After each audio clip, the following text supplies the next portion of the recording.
Então em 1 Samuel capítulo 16, Samuel então vem ungir a Davi, e ali demonstra, amados, a insatisfação que Deus já tinha sobre a vida de Saul, e como ele já tinha escolhido Davi. Então o dia da unção de Davi é marcado aqui, porém Deus já havia separado Davi, Deus já tinha rejeitado Saul, e ali a Bíblia nos mostra no capítulo 16 algumas falhas e os defeitos de Samuel. E nós encerramos, na última leitura nossa, lá o versículo 7, quando Deus fala para Samuel: Samuel, diferente dos homens, eu não vejo os homens da forma que vocês assim se contemplam uns aos outros, por aparência, porque Eliabe, o irmão mais velho de Davi, já havia sido rejeitado por Deus, e lá na frente nós vamos descobrir por quê. E Deus fala para Samuel: eu vejo o coração, eu vejo as intenções das pessoas.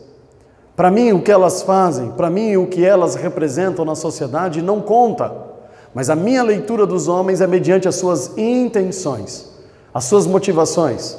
A palavra de Deus diz, através do apóstolo Paulo, lá em Romanos, que a prontidão de vontade, ou seja, o desejo de fazer algo, para Deus é obra feita. Antes de você cumprir a obra, simples fato de você ter o desejo de fazer aquilo, para Deus já é um ato realizado.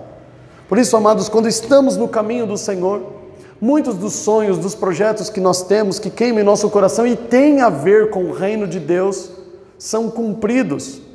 Porque esta prontidão de vontade para o Senhor já é uma obra cumprida e feita, é uma questão de tempo. Davi já tinha sido levantado por Deus, mas ainda Samuel precisava trazer a unção sobre ele. E até o versículo 13 é isto que acontece. Davi então é ungido rei, porém o que muda na vida dele? Nada. O que muda efetivamente na vida dele? Nada. O que começa a acontecer depois disso? Nada, amados. Ele é ungido, o óleo desce sobre a cabeça dele, agora existe uma marca espiritual sobre a vida de Davi. E o que ele faz depois disso? Ele volta a trabalhar como ele sempre trabalhou, cuidando das ovelhas do seu pai. Ele volta a ter a vida dele normal. Porém Deus, e este é o ponto, amados, nós estamos com o objetivo de estudar a vida de Davi, mas para compreender como é que o Senhor forja em nós um caráter para que venhamos a cumprir o ministério que Ele nos tem. Deus tem um ministério para mim e para você. Ele tem um propósito particular para mim e para você. E como isso tudo começa? Começa em que Ele direciona. Foi Ele que mandou Samuel ungir Davi. Davi não estava indo atrás de Samuel. Davi não estava puxando o saco de Samuel para ser ungido rei. Davi nem sabia. Davi estava preocupado em ser agradável a Deus na sua vida comum, na sua vida pacata, lá em Belém. Era isto que Davi fazia. Era somente isto que Davi fazia. Então Deus o chama, unge. E o que acontece com ele? O que muda na vida dele? Nada, amados. E se você escutar das pessoas dizer assim: ah não, que depois que Samuel ungiu ele, a vida dele foi outra. Não, porque o que está acontecendo aqui na sequência que nós vamos ler, não é no dia seguinte. Ele foi ungido no dia 1, no dia 2, ele já estava tocando harpa para acalmar Saul, no dia 3 ele estava matando Golias, no dia 4 ele estava fugindo da presença de Saul e no dia 5 ele era rei. Não foi assim. É um processo que vocês vão perceber que é um processo que não está sob o controle do homem. Por isso você pode afirmar com toda a convicção, com toda a certeza, que quando você ver alguém na igreja lutando para conquistar um cargo, tenha plena certeza que tudo que sobrevier na vida dessa pessoa, mesmo que ela seja ungida pastor, não é segundo a vontade do Senhor. Porque o cumprimento do querer de Deus nas nossas vidas flui segundo a vontade dEle. Você não vai ver Davi em algum momento articulando para se tornar rei. Você não vai ver em nenhum momento da história de Davi montando o exército para derrubar Saul, para que ele então viesse a ascender a ser o próximo rei. Tudo acontece segundo a vontade e nas mãos de Deus. Nós vamos iniciar a nossa leitura hoje no versículo 14, do capítulo 16. Aqui até então, no versículo 13, Davi já era ungido rei, mas ele continua tendo uma vida comum e normal. Ele continua cuidando das ovelhas. Mas olha o que vai acontecendo. Vamos lá. Versículo 14 do capítulo 16 de 1 Samuel. 1 Samuel, ok? E o Espírito do Senhor se retirou de Saul Olha que coincidência. No versículo anterior, Davi é ungido rei. No momento seguinte, o Espírito do Senhor deixa Saul. E o assombrava um espírito mau da parte do Senhor. Deus enviava a Saul um espírito para o atormentar. Mais à frente, lá no capítulo 18, nós vamos compreender por que esse espírito foi enviado. Lembre-se que nós estamos seguindo uma sequência, mas o que está acontecendo aqui, amados, é algo que nós vamos entender. No versículo 6 e 7, Deus fala que ele rejeitou Eliabe. E é só no capítulo 17 que você vai entender por que Deus rejeitou Eliabe. Aqui no versículo 14 diz que um espírito mau atormentava Saul, mas lá no capítulo 18 você vai saber por que esse espírito mau atormentava Saul. Mas vamos seguir aqui no texto, versículo 15. Então os criados de Saul lhe disseram: eis que agora um espírito mau da parte do Senhor te assombra. Diga, pois, nosso Senhor a seus servos que estão em tua presença, que busquem um homem que saiba tocar harpa. E será que quando o espírito mau da parte do Senhor vier sobre ti, então ele tocará com a sua mão e te acharás melhor. Olha só, de repente um jovem na presença do rei fala assim: rei, o senhor está sendo atormentado. Do nada. Ele fala assim: olha, eu tenho um conselho. Imagine que a música, e hoje a ciência prova que a música é terapia. Existem muitos hospitais que colocam música aos seus pacientes, sabendo que isso tem uma influência na alma e no ânimo das pessoas. A ciência vai comprovar isso. Este jovem já aconselha o rei: encontre alguém que toque harpa. Para que quando o Senhor, e ele fala de forma específica, harpa, para quando o Senhor estiver passando por este tormento, essa pessoa vai tocar, e esse espírito vai se afugentar, ele vai sair do Senhor. Olha só que interessante, amados. Há mais ou menos uns 17 anos atrás, eu cheguei mais cedo na igreja e estava assistindo um ensaio do grupo de louvor, da igreja que eu fazia parte. E o grupo de louvor ali em particular eram pessoas que tocavam muito bem, muito bem. Para vocês terem uma ideia, eles tinham um ensaio que eu dava muita risada com aquilo, que era um ensaio em que em cada pessoa tinha que tocar um louvor diferente, sem se perder. Amados, você não tem ideia como isso é difícil. O baterista está tocando uma música, o tecladista tem que tocar outra, então você está escutando a bateria num ritmo, mas você está tocando outra, as pessoas estão cantando outra, o guitarrista está tocando outra música. Isso era o aquecimento do ensaio deles. Então ali nós tínhamos quase que a metade dos músicos formados em conservatório, eles tocavam muito bem. E eles faziam essa brincadeira para aquecer. E um dia eu estava lá vendo o ensaio deles, e acabou o ensaio, eu já estava ali me preparando para o culto. Aí um guitarrista, amigo meu, desceu e falou assim: por que você não faz parte do grupo de louvor? Eu falei: essa resposta é fácil, porque eu não sei tocar nada. Aí ele falou assim: mas você quer que eu te ensine a tocar violão? Quer que eu te ensine a tocar guitarra? Eu falei: legal, mas eu não tenho dinheiro para pagar a aula, eu não tenho violão. Ele falou assim: não, deixa que eu vou te dar aula, eu quero te dar aula. Eu falei assim: tá bom. Amados, ele ia na minha casa, ele me pegava, a gente ia até a igreja, ele abria a igreja, ele me dava aula, a gente fechava a igreja e ele me levava até a porta de casa. Ele pegou um violão que ele tinha e deu para mim, falou: você vai estudar nesse violão. E assim foi. Eu não pedi nada para ele. E eu comecei a aprender a tocar violão. E fui aprendendo a tocar violão.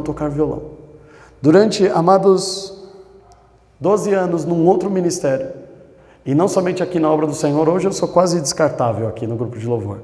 Mas por muito tempo, inclusive aqui, amados, e também em outro ministério, saber tocar violão foi algo que foi uma provisão de Deus em muitos cultos, em muitos encontros, em muitos momentos nossos. E não fui eu que planejei isso. Não, meu sonho é tocar violão. Não, amados. E nem eu fui atrás. Ele falou: quero te ensinar. Eu falei: eu quero aprender. E eu aprendi. Nunca passou pela minha cabeça que tocar e aprender violão ia ser tão importante. Porque se passasse isso pela minha cabeça, eu teria me empenhado ainda mais, teria feito muito mais aulas. Eu fiz 2 meses de aula somente. E daí não dava mais para ele dar aula. Ele mudou de turno para mim. Ficou muito difícil. E eu continuei exercitando, tocando.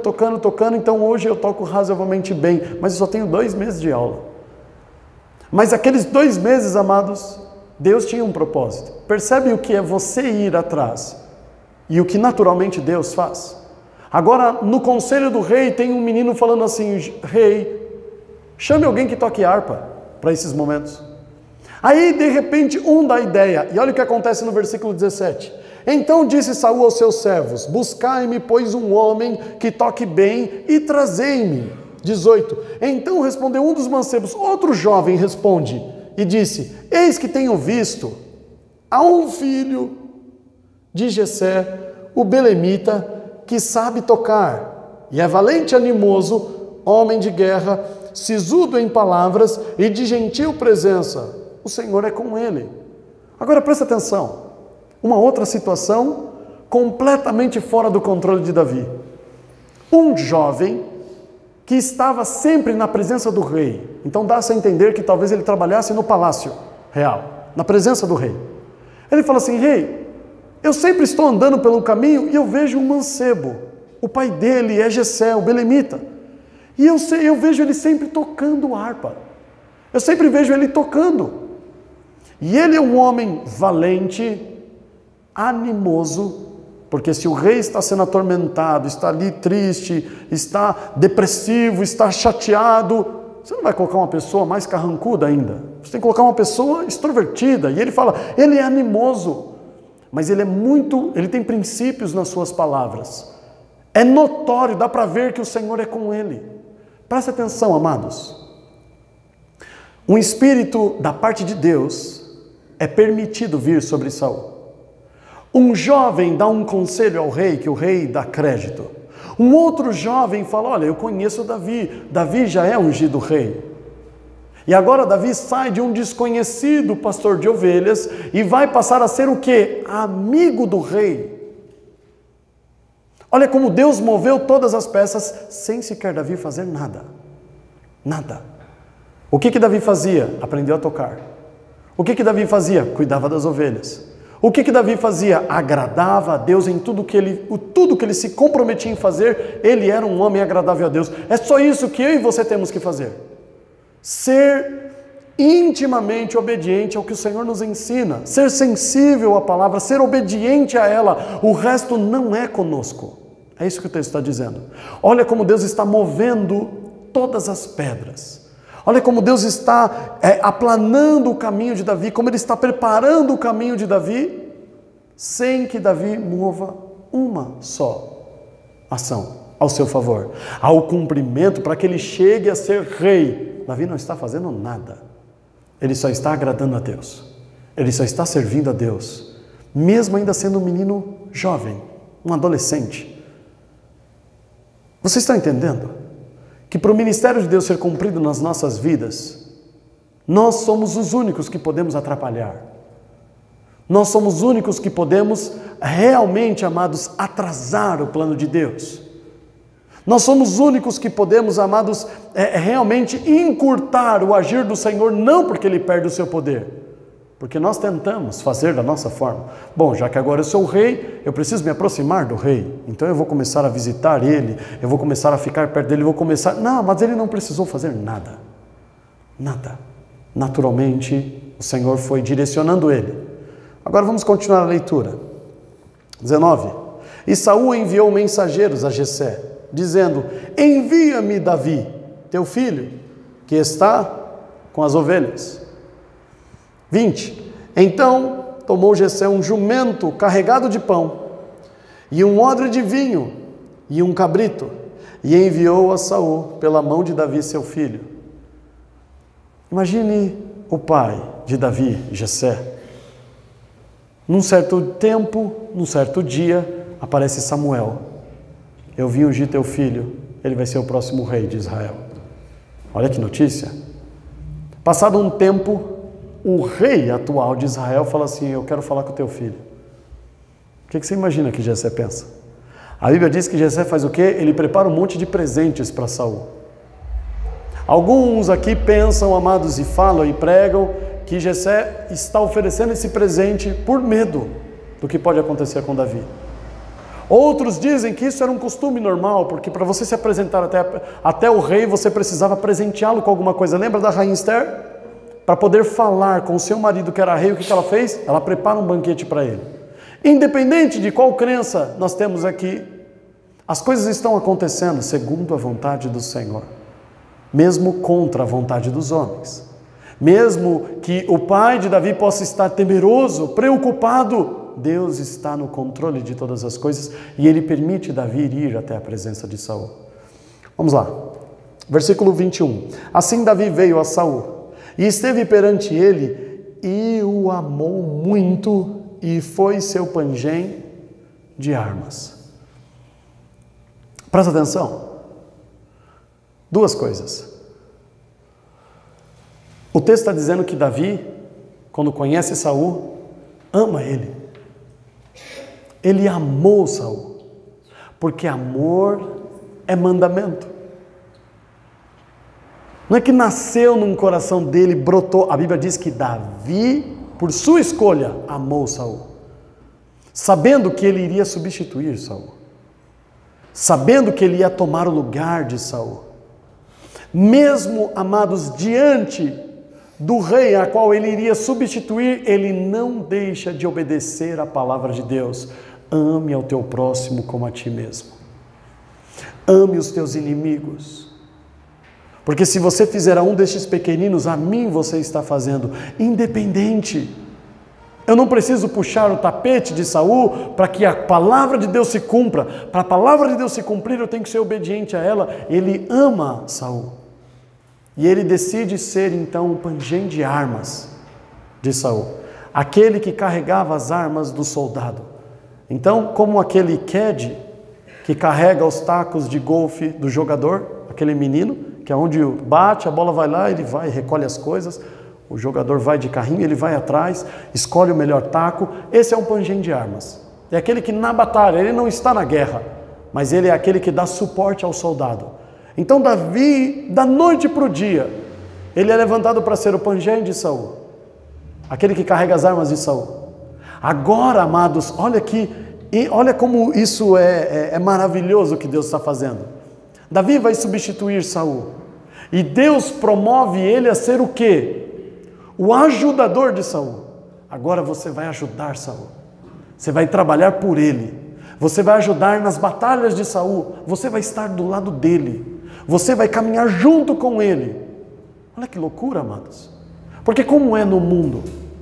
Se você tem o objetivo de ser o presidente da empresa, tomar o cargo daquela pessoa, você não se aproxima dela para ser amigo dela e nem contribuir com o trabalho dela.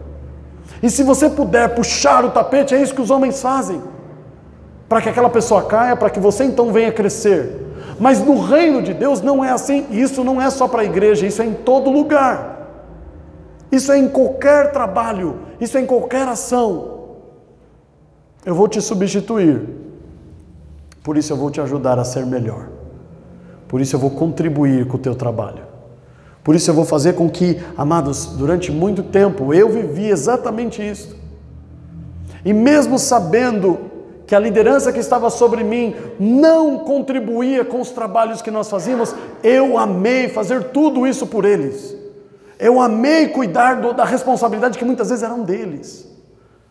Eu amei fazer aquilo que era dever deles, era parte deles e obrigação deles, e eles não se preocupavam. Isso nunca nos afligiu. Eu vou fazer. Eu amei, e eu fiz, e eu lutei, e eu defendi, até aqueles que eram contra, para que o querer de Deus se cumpra nas nossas vidas. Nós temos que entender que esse é o reino de Deus e é assim que funciona.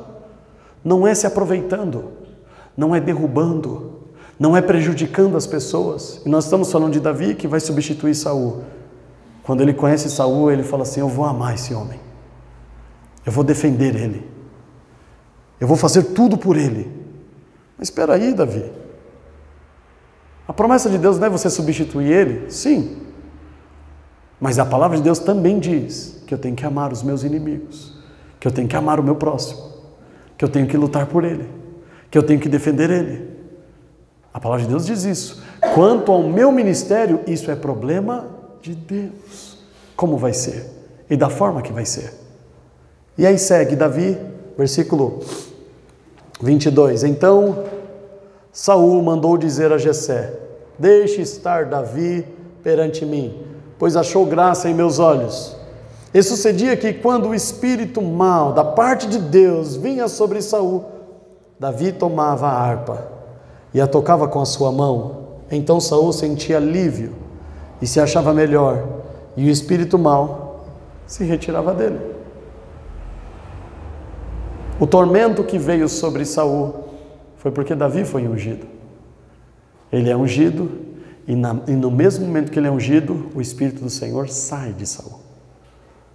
Saul agora é atormentado por um espírito maligno. E o espírito que estava sobre Saul agora está sobre Davi. E é Davi que traz paz e calma àquele homem, equilíbrio para aquele homem. Mas preste atenção, amados, porque estudar sobre a vida de Davi também é estudar sobre a vida de Saul. E agora nós vamos começar a falar de Saul. Porque Saul é o cristão que quer forçar a vontade de Deus segundo o seu preceito, segundo as suas convicções. Saul é totalmente oposto a Davi, que deixa Deus conduzir da forma dele. Já Saul não. Já Saul quer fazer do jeito dele. Já Saul estava sendo rejeitado por Deus porque até aqui, e isso vai se repetir, ele não obedece à ordenança de Deus, ele quer fazer do jeito dele, da forma dele, na maneira dele, da forma que ele pensa. Este é o cristão. Saul está na igreja, está nos cultos, talvez seja até pastor, talvez esteja alcançando cargos de liderança. Saul era rei. Deus o colocou naquele lugar. Mas ele estava fazendo o que ele queria e não o que Deus desejava. O menino que trazia paz ao seu sono é um menino que daqui a pouco ele começa a perseguir e afugenta para longe de si. Se é ele o remédio da sua alma, por que você o põe para fora? Porque todas as vezes que o homem está tentando tomar o domínio do ministério que é de Deus, confiado a nós, é isso que Paulo fala. Ele confiou o seu ministério a mim, é dele. Ele confiou a mim, mas não é meu, por posse, por domínio. Está comigo para ser feito e cumprido. Saul está forçando tudo ao seu bel prazer, segundo a sua vontade. É do seu jeito. E isso, amados, também nos ensina algo que eu quero deixar muito claro aos irmãos aqui. Eu não vou dizer que isso é errado. Isso não é necessário. Não é assim que Deus trabalha. Existem irmãos também que, até para comprar uma roupa, faz jejum, campanha para saber que cor tem que ser. Vou trocar de carro. Deus, me mostra a cor. Senhor, eu quero saber a cor. Eu quero saber qual é o modelo que o Senhor compra. Eu quero saber, amados, nós temos aqueles que não estão nem aí para que Deus pensa. Faz tudo segundo a sua cabeça. Tudo contrário à palavra. Um Saul. Mas isso não significa que quando você vai comprar uma escova de dente, você tem que orar a Deus para saber qual o modelo. E tem, amados. Tem. Inclusive tem igrejas que criam e incentivam essa doutrina. Você tem que orar para tudo. Quer um exemplo? Relacionamento. Deus saiu dessa responsabilidade. Ele fez isso uma única vez, para mostrar para nós que isso não é papel dele. E o que Adão fez na primeira oportunidade? Se não fosse o Senhor, não é assim, estou querendo falar muita coisa, mas assim, eu não pedi. Por isso que Deus não dá. Por isso que ele fala, através da vida de Salomão, escolhe, procura. Não é Deus que envia o anjo e fala para Abraão, você precisa casar o teu filho, eu te mostrarei como... Não. Abraão olha e fala, ixi, agora esse menino está sem mãe, estou velho.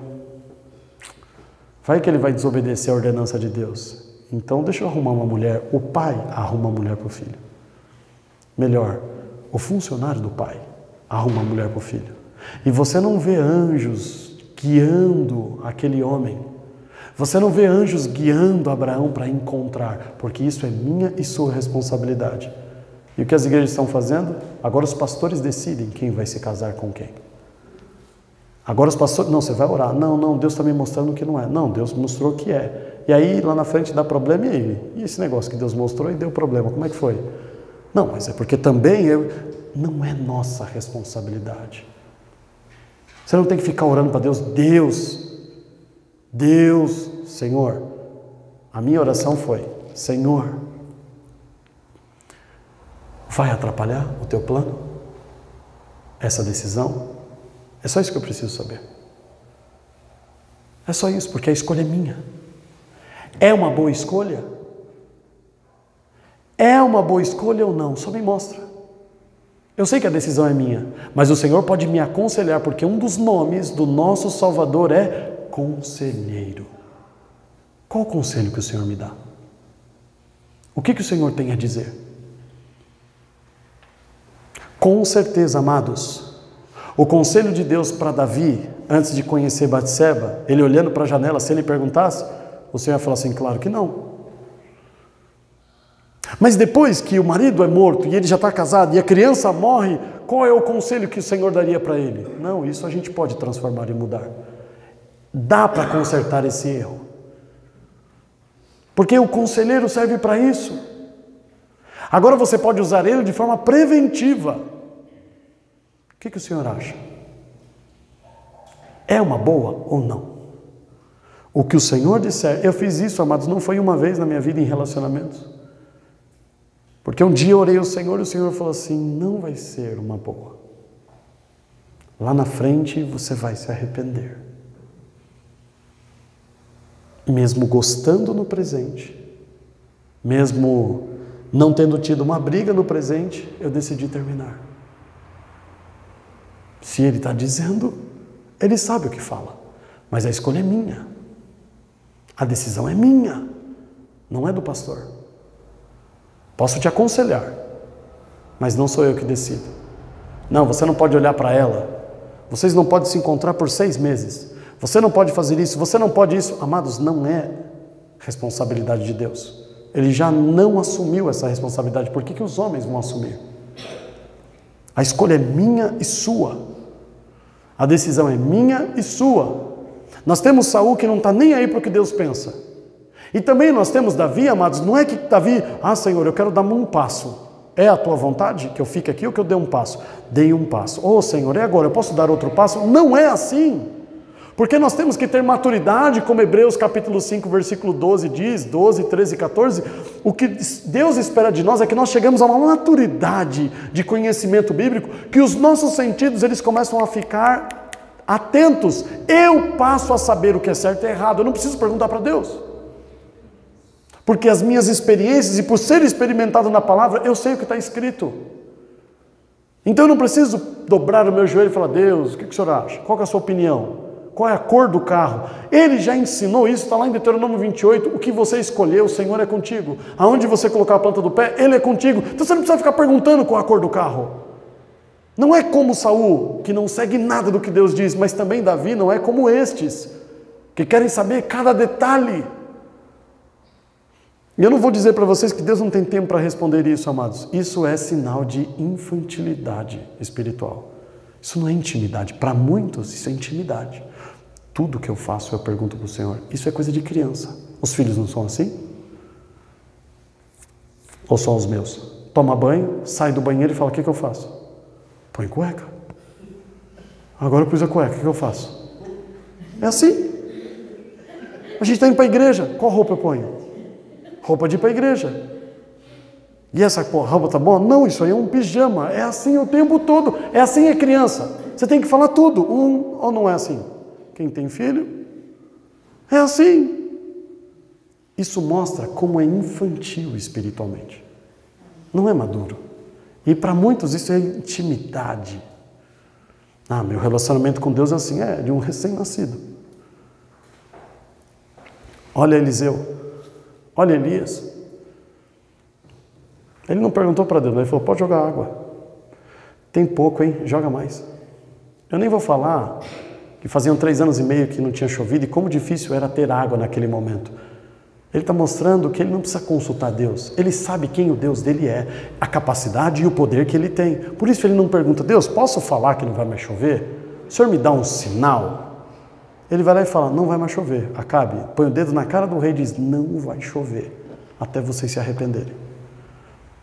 E depois ele sai de lá, ai Deus, eu não sei se eu fiz, ai, será que eu devia ter falado isso? Isto é intimidade. Nós vemos Davi caminhando segundo a vontade do Senhor, sem mover uma palha. Só sendo agradável a Deus. E o seu ministério naturalmente vai acontecendo. Naturalmente ele está ali tocando.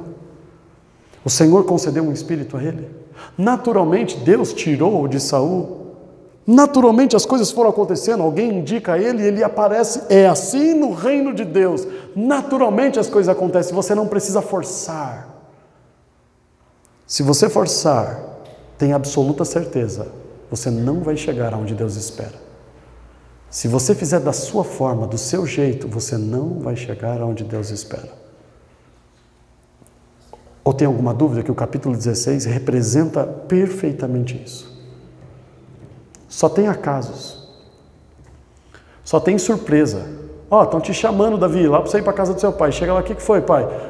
Ô, Samuel está aqui. Agora você é o próximo rei. Olha que surpresa. Daqui a pouco, o rei está te chamando. Por quê? Porque ele falou para você ir lá trocar harpa para ele. Eu tocar? Mas como é que sabe que eu toco harpa? Eu nunca falei para o rei que eu toco harpa. Nunca falei para ninguém que eu toco harpa. Um menino falou que passa aqui e vê você tocando e ele trabalha lá. Aí ele mandou chamar você. Tá bom. Chega lá, ele olha para Saul, ele fala, sabendo que ele vai substituir. Só tem uma coisa que é dele até então. Ele decide amar Saul, lutar por Saul, defender Saul. Porque é isso o dever dele como cristão, amar ao próximo como a si mesmo. Porque isso é amar a Deus. Deus não está aqui, amados, fisicamente perto de nós, do nosso lado, caminhando conosco, fisicamente não. Por isso que Jesus fala, quando você faz a um desses pequeninos, está fazendo para mim. Como que eu posso fazer a Deus? Olha para o lado. É isto que vai nos levar a viver viver pelo Espírito a Deus. É desta maneira, é assim que o ministério de Deus, amados, vai sendo cumprido nas nossas vidas. Como aconteceu lá, com um bom samaritano na parábola. Ocasionalmente as coisas caem. E como você reage?